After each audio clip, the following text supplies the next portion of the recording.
During a time of so much uncertainty, one thing is for certain. The Schuylerville Central School District has a lot of spirit.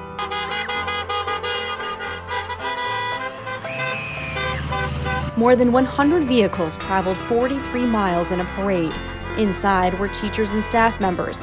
Outside, students and families, all of them waving to one another with smiles and appreciation. Appreciation for the dedication of everyone in the district doing their best in such an unprecedented time. The parade, which lasted almost 3 hours, was led by a school district bus and escorted by the New York State Police.